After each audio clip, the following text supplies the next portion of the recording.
भोपाल से प्रस्तुत हैं प्रादेशिक समाचार। नमस्कार, समाचारों के साथ मैं जितेंद्र रघुवंशी। पहले मुख्य समाचार।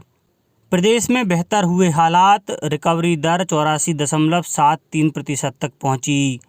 संबल योजना के 16,000 से ज़्यादा हितग्राहियों को आज मुख्यमंत्री देंगे 379 करोड़ रुपए।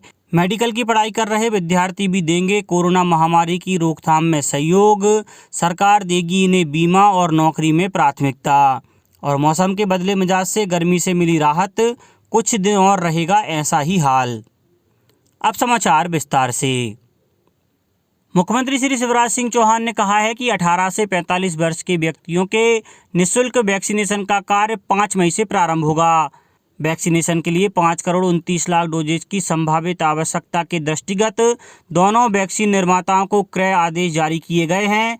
वैक्सीनेशन के लिए डोजेज को जल्द से जल्द आपूर्ति के लिए आयात की संभावनाओं का भी परीक्षण किया जा रहा है। उन्होंने कहा कि 45 वर्ष से अधिक आयु के व्यक्तियों का वैक्सीनेशन कार्य यथावत जारी रहेगा। मुख्यमंत्री श्री चौहान कल मुख्यमंत्री निवास से कोविड-19 की रोकथाम एवं व्यवस्थाओं के संबंध में वीडियो कॉन्फ्रेंस द्वारा कोविड कोर ग्रुप की बैठक को संबोधित कर रहे थे। सरकार के कोरोना संक्रमण को नियंत्रित करने के प्रयासों के कारण राज्य अब देश में 14वें स्थान पर पहुंच गया है। पॉजिटिविटी रेट भी घटकर 20.20% और रिकवरी दर बढ़कर 84.73% हो चुकी है। इसी तरह प्रदेश में कोविड मरीजों के लिए बिस्तरों की संख्या बढ़कर 60,550 पर पहुंच चुकी है। अब तक 2 लाख से अधिक रेमडेसिविर इंजेक्शन की आपूर्ति और 2 मई को 484 मीट्रिक टन ऑक्सीजन भी प्राप्त हुई है। वहीं मुख्यमंत्री शिवराज सिंह चौहान ने कोरोना टीकाकरण पर बुधनी विधानसभा के नागरिकों को संबोधित किया। उधर भोपाल संभाग कमिश्नर कविंद्र कियावत ने कल सीहोर जिले के नरसुल्लागंज ब्लॉक के गांव का दौरा कर संक्रमण की रोकथाम के लिए चलाई जा रही गतिविधियों का जायजा लिया। शहडोल कमिश्नर राजीव शर्मा ने उमरिया जिला वासियों से कोविड-19 का टीका लगवाने की अपील की है। आगरमालवा में निजी अस्पतालों को निर्देश दिए हैं कि टाइफाइड के मरीजों की कोरोना जांच भी करवाएं और उसके मुताबिक ही मरीजों का उपचार करें। खंडवा जिले के 6 गांव माखन जनपद पंचायत के समस्त सचिव और जीआरएस में समूह रूप से 7 ऑक्सीजन कंसंट्रेटर देने की घोषणा की है। देवास जिले में 126 लोगों की रिपोर्ट पॉजिटिव प्राप्त हुई है। वहीं 130 व्यक्ति कोरोना संक्रमण से मुक्त हुए हैं। होशंगाबाद के पावरखेड़ा में 100 बिस्तरों का कोविड हेल्थ केयर सेंटर तैयार किया गया है। यहाँ ऑक्सीजन सिलेंडर, आवश्यक दवाओं और अन्य संसाधनों की समुचित व्यवस्थाएं हैं। केंद्र सरकार ने बड़ी राहत देते हुए चिकित्सा संबंधी सामान को आयात पर IGST से छूट दे दी है। इनमें रेमडेसिविर इंजेक्शन, API, चिकित्सा oxygen, oxygen concentrator, cryogenic tank और कोविड वैक्सीन जैसी चीज़ें शामिल हैं। यह छूट इन चिकित्सा उपकरणों और सामान के निःशुल्क वितरण के लिए 30 जून तक जारी रहेगी।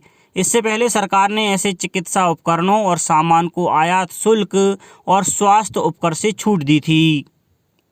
मुख्यमंत्री शिवराज सिंह चौहान आज शाम 3 बजे मुख्यमंत्री जन कल्याण योजना संबल के अंतर्गत 16,844 हितग्राहियों को 379 करोड़ रुपए अनुग्रह सहायता का वितरण करेंगे। भोपाल से वे सिंगल क्लिक कर DBT के माध्यम से हितग्राहियों के खातों में यह राशि जमा करेंगे। इस कार्यक्रम का लाइव प्रसारण प्रदेश भर में होगा। गुना जिले से जनपद पंचायत गुना के 4 हितग्राही और नगर पालिका गुना से 1 हितग्राही सहित कुल 5 हितग्राही इस कार्यक्रम में शामिल होंगे। केंद्र सरकार ने कोरोना महामारी के मद्देनज़र राष्ट्रीय पात्रता और प्रवेश परीक्षा नीट स्नातकोत्तर परीक्षा कम से कम 4 महीने तक स्थगित करने का फैसला किया है। सरकार का मानना है कि इससे कोविड ड्यूटी के लिए प्रशिक्षित डॉक्टरों की उपलब्धता सुनिश्चित होगी और कोविड मरीजों के उपचार के लिए जरूरी चिकित्सा कर्मियों की संख्या बढ़ेगी। यह परीक्षा इस वर्ष 31 अगस्त से पहले नहीं होगी। प्रदेश के अधिमान्यता प्राप्त पत्रकार फ्रंट लाइन वर्कर की श्रेणी में शामिल किए गए हैं। मुख्यमंत्री श्री शिवराज सिंह चौहान ने कहा है कि कोरोना संक्रमण में वास्तविकता को जन जन तक पहुंचाने वाले पत्रकार भी वास्तव में कोरोना वॉरियर्स हैं। मुख्यमंत्री श्री चौहान ने कहा कि अधिमान्य पत्रकारों को भी फ्रंट लाइन वर्कर्स को दी जाने वाली सभी सुविधाओं का लाभ दिया जाएगा।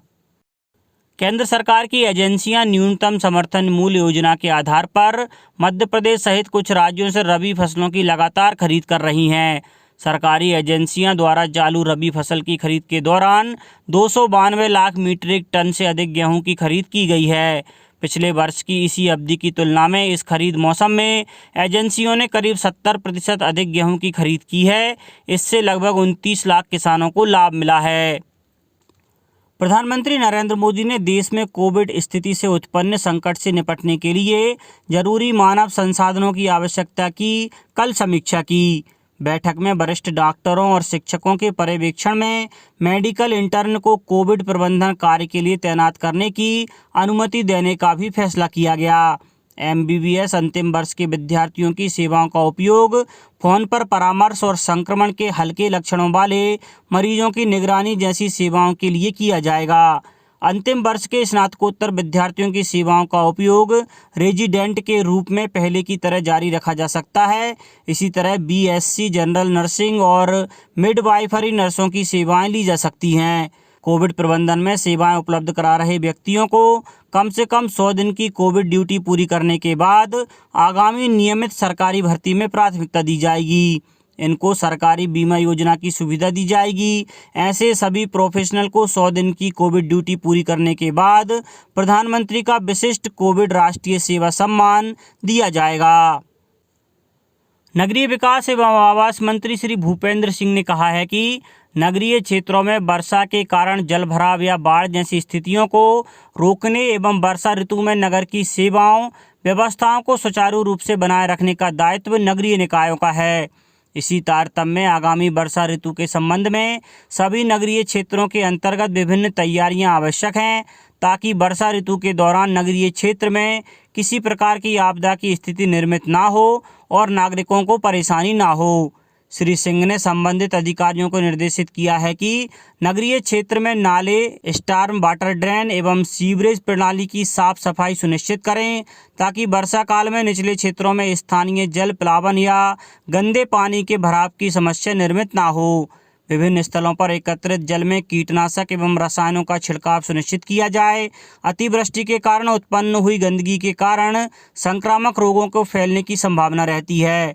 अतः वर्षा ऋतु के दौरान साफ सफाई की व्यवस्था दुरुस्त रखी जाए तथा गंदगी वाले स्थानों पर ब्लीचिंग पाउडर का छिड़काव सुनिश्चित करें। अब बात मौसम की। प्रदेश में मौसम का मिजाज इन दिनों पूरी तरह से बदला हुआ है। आमतौर पर मई माह में गर्मी के तेवर तीखे होते हैं, लेकिन इस बार मई की शुरुआत झमाझम बारिश के साथ हुई। पिछले 2 दिन से प्रदेश के अधिकांश जिलों में बादल छाए हुए हैं और गरज चमक के साथ झमाझम बारिश हो रही है। कई जगहों पर ओलावृष्टि भी हुई। वरिष्ठ मौसम वैज्ञानिक अजय शुक्ला ने बताया कि उत्तर पश्चिमी मध्य प्रदेश पर ऊपरी हवा का चक्रवात के साथ साथ 3 सिस्टम के कारण अरब सागर और बंगाल की खाड़ी से नमी आने का सिलसिला शुरू हो गया है, जिसके चलते वातावरण में ठंडक घुल गई है। मौसम विभाग के अनुसार अभी 4-5 दिन तक मौसम का मिजाज इसी तरह बना रहने की संभावना है। उधर होशंगाबाद में भी बारिश से लोगों को गर्मी से राहत मिली है। हिल स्टेशन पचमढ़ी में भी बारिश होने से मौसम सुहाना हो गया। इटारसी, सुखतबा, बाबई सहित अन्य जगहों पर बारिश के साथ ओले गिरे। अब कुछ समाचार खेल जगत से। IPL क्रिकेट में कल अहमदाबाद में कोलकाता नाइट राइडर्स और रॉयल चैलेंजर्स बेंगलुरु के बीच खेले जाने वाला मैच स्थगित कर दिया गया है। कोलकाता नाइट राइडर्स के 2 खिलाड़ियों के कोरोना संक्रमित पाए जाने के बाद ऐसा किया गया है। अब कुछ समाचार संक्षेप में। खंडवा जिले के हरसूद क्षेत्र में वैक्सीनेशन जागरूकता के लिए रथ रवाना किया जाएगा, जिसके माध्यम से गांवों व शहरों में लोगों को कोविड वैक्सीनेशन के लिए प्रेरित किया जाएगा। होशंगाबाद में समर्थन मूल्य पर गेहूं खरीदी का कार्य जारी है। वहीं परिवहन में देरी के कारण करीब 16,000 क्विंटल गेहूं बारिश से भीग गया। देवास के प्राइम हॉस्पिटल के 2 नर्स सहित एक मेडिकल संचालक को कोतवाली पुलिस ने रेमडेसिविर इंजेक्शन और दवाइयों की कालाबाजारी करते गिरफ्तार किया है। गुना में कलेक्टर ने सभी नगरपालिका अधिकारियों को निर्देशित किया है कि कोरोना कंट्रोल रूम चालू रखें और प्रभावित व्यक्ति को भोजन के लिए फ़ोन आने पर 1 घंटे के भीतर भोजन पहुंचाएं। शिवपुरी जिले में कोरोना संक्रमण के प्रसार को रोकने के लिए नगरीय क्षेत्र में अधिक संक्रमण वाले विभिन्न वार्डों में क्षेत्र विशेष को बैरिकेडिंग कर सील किया गया है। शहडोल जिले में कोरोना कर्फ्यू का उल्लंघन करने पर 15 लोगों के खिलाफ FIR दर्ज की गई है। बैतूल जिले में कलेक्टर ने आम लोगों से लॉकडाउन का उल्लंघन करने वालों या क्वारंटाइन होते हुए भी यहां वहां घूमने वालों की जानकारी देने की अपील की है। और इंदौर शहर में कोरोना कर्फ्यू के दौरान कोरोना प्रोटोकॉल का उल्लंघन करने पर बैग निर्माण कारखाना, गोल्ड फाइनेंस कंपनी और किराना दुकान सहित 4 संस्थानों पर कार्रवाई कर उन्हें बंद किया गया। अंत में मुख्य समाचार एक बार फिर। प्रदेश में बेहतर हुए हालात, रिकवरी दर बढ़कर 84.73% तक पहुंची। संबल योजना के 16,000 से ज़्यादा हितग्राहियों को आज मुख्यमंत्री देंगे 379 करोड़ रुपए। मेडिकल की पढ़ाई कर रहे विद्यार्थी भी देंगे कोरोना महामारी की रोकथाम में सहयोग। सरकार देगी इन्हें बीमा और नौकरी में प्राथमिकता। और मौसम के बदले मिजाज से गर्मी से मिली राहत, कुछ दिन और रहेगा ऐसा ही हाल। इस बुलेटिन में इतना ही। घर पर रहिए, सुरक्षित रहिए और सुनते रहिए प्रादेशिक समाचार। नमस्कार।